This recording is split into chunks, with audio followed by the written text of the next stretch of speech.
Life, a show about Jewish books, music, film, and web. I'm Heidi Estrin. The Book of Life is a podcast service of the Feldman Library at Congregation B'nai Israel in Boca Raton, Florida. Additional support comes from the Association of Jewish Libraries. Karen Propp won the 2013 Sydney Taylor Manuscript Award for her unpublished children's book on Jewish athletes in Vienna during the Holocaust. I got to talk to her about this promising work in progress at the Association of Jewish Libraries conference in Houston, Texas.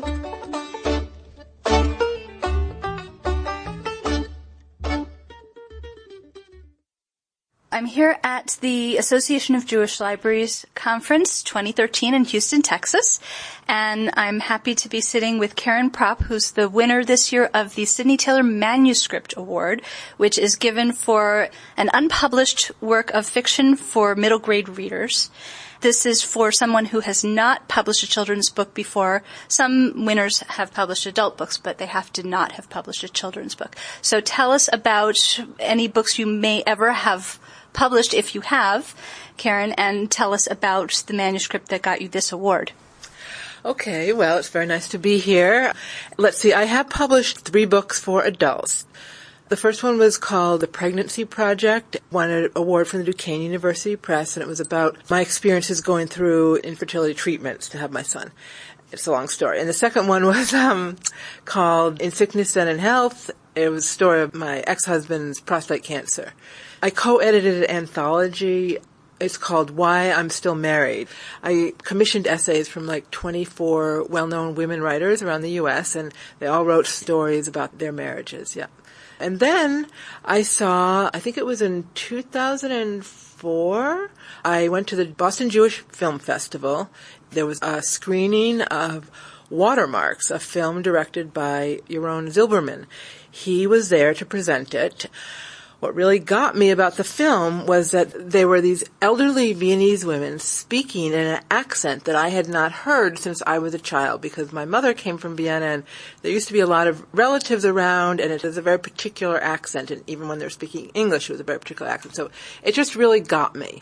The whole movie was beautiful, and I just felt like I had to write this for young readers. The movie juxtaposed who these women were now in their elder years with who they were as teenagers.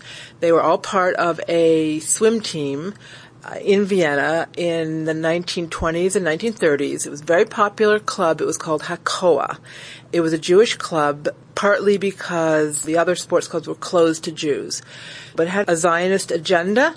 The vision of the club was to show other Jews in the world that Jews could be strong and muscular and sporting and athletes, as well as sort of the stereotypical pale shopkeepers. So anyway, it was a very vibrant group of people. I was really taken by them.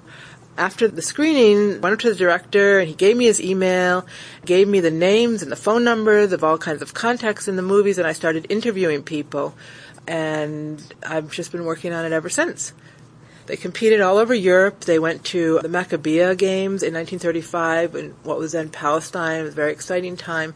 But what really got me was that here were these young women who were really working hard and striving to be as good as they could be. You know, they were some of the top athletes in the country in 1935, 1936. Judith Deutsch and 2 other team members, Ruth Langer and Lucy Goldner, they all were invited to compete at the Berlin Olympics in 1936. And this was, Hitler was already in power. He became chancellor in 1933.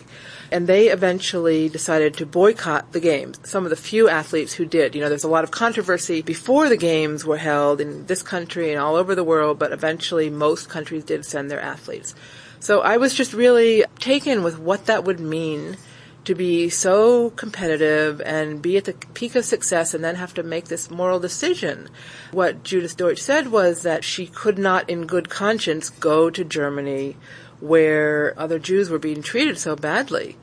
She wanted to make that kind of a statement. After the games, Hitler really stepped up his campaigns because he saw that the whole world came and, applauded his beautiful games, and everything seemed to be good. In some ways, it was a kind of a green light for him. So in retrospect, I really think that Judith was a heroine for having taken that stand. Now here's the other side of it. She's a heroine. She was noble. However, it was very sad for her because immediately the Austrian sports authorities banned her from competing, and they stripped her of her records. So not only did she not get to go to the Olympics and compete, but she sort of became a non-athlete in her country. I want to somehow show that she did the right thing. She was glad she did it, but the consequences were not so easy. The other interesting thing that happened was that her father, who she respected very much and who had always encouraged her in sports and who was an official in the club, he said, "It's your decision whether or not to go. I won't tell you what I think you should do. Whatever you decide to do, I will support." So I thought that was also a really interesting situation for teens to see somebody in. And she was on the world stage, and she had to make a decision that most teenagers don't have to make. So she apparently survived this tumultuous era. Did you get to meet her? No. She actually passed away shortly after the film was made. But she and her family, including her younger sister Hani, who was also a swimmer, they all left shortly before the Anschluss in 1938, and they went to Palestine and went on to have very full lives in Israel. She married a Hakoah hockey player and had 3 children with him. Did she ever get back into athletics once she was living in Palestine or Israel, or whichever it was at the time she was there? Yeah. First it was Palestine, then became Israel. No, she did not compete. She got married fairly soon afterwards, and she decided that she was going to devote herself to her husband and children. However, I have heard stories that she always swam. She always carried a bathing suit around with her, and she taught her 3 children and her 9 grandchildren how to swim and really emphasized sports and being active. The Manuscript Award is for a work of fiction, so how did you translate all of this research into fiction? Well, that was really difficult because I had to sort of patch together some of the things I knew and then some of the things I imagined. I had to think about how to shape the story and whether or not she should have a boyfriend, who her best friend was, and whether or not she sometimes felt jealous of her teammates. I had to imagine all those things. Now, were you writing about her as Judith Deutsch, or you made up someone based on her? Yes, I changed the name and I made up someone based on her. However, now that I've completed many drafts of the novel, I'm pretty sure I'm going to turn it into nonfiction. Partly because I feel that it would do her more justice to really have the facts, and the facts are interesting enough in themselves. I have more information now than I had when I began, and I also realize that there's ways of telling it without having to know what she said every morning at breakfast. I can say things generally about where she lived and the time period and the type of person she was. Right. Yeah. And biographies are a big deal these days, so I'm sure that teachers in particular would welcome another really interesting biography about an unknown person. There are so many about, say, Einstein and Harry Houdini. Every year there's several biographies on them. Speaking for Jewish librarians, we're always happy to see high-quality biographies of people we haven't heard of before. Oh, that's really good to know. I'm thinking of it now as Judith Deutsch and her circle, because there was a teammates, and she had a very charismatic coach, and there was a lot of people around her, which there always are in a biography. Yeah. And putting my librarian hat back on, sports books. Yeah. We don't have enough Jewish sports books because they're in high demand and there just aren't that many of them. Now, I did want to mention another Jewish sports book that came out several years ago by Ann Dublin. It was a biography of Bobby Rosenfeld, who was an Olympian who was good at lots of different sports. And have you read that book, or do you know about Bobby Rosenfeld? I know about her because I've been in touch with a Jewish sports historian at a university who I think has done some work on her. But no, I was not aware of that book. I'd really like to read it. Yeah. Yeah. That actually won, I think, a Sydney Taylor silver medal, if I'm remembering correctly. And I know last year there was the Berlin Boxing Club. That's right. That was fiction, not a biography. Okay. But yes, it was a sports theme. Yeah, so maybe we're going to start building up a better collection of those. Yeah. So what stage are you at? Do you think you're getting close to actually trying to get it published, or where are we? I'm sort of dismantling the fictional manuscript, and I have more information because, a very exciting thing happened since having won the Manuscript Award, which is that I posted notice of it on Facebook, and somehow or other things went around to friend, and before I know it, I got an email from Judith Deutsch's family saying that they had heard about it. So, because of that, I've been able to speak in depth to her son and her granddaughter, and I will be speaking soon to her sister, who is now 92, Hani. So I have more information, so I want to think about how to put that in.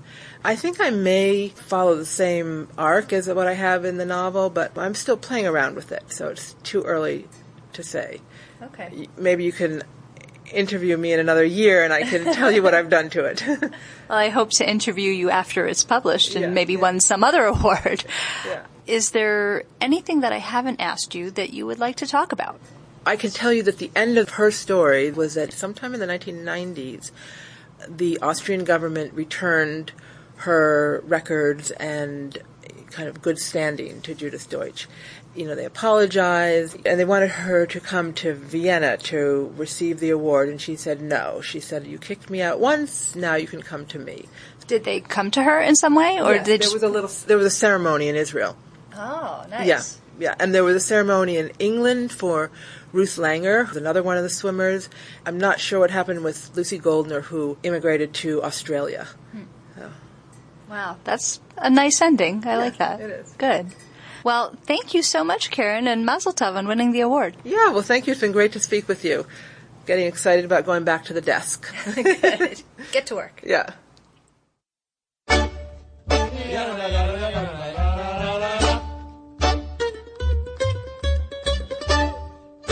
There are so many ways to connect with the Book of Life. Fan us at facebook.com/Book of Life Podcast. Follow us at twitter.com/Book of Life Pod. Email us at bookoflifepodcast@gmail.com or leave us a voicemail at 561-206-2473. You can also listen to the latest episode by phone at 916-313-3820. And of course, find links to everything at bookoflifepodcast.com. The Book of Life is a podcast service of the Feldman Library at Congregation B'nai Israel in Boca Raton, Florida at cbiboca.org and is supported in part by the Association of Jewish Libraries at jewishlibraries.org. Our background music is provided by the Freilach Makers Klezmer String Band at freilachmakers.com. Thanks for listening and happy reading.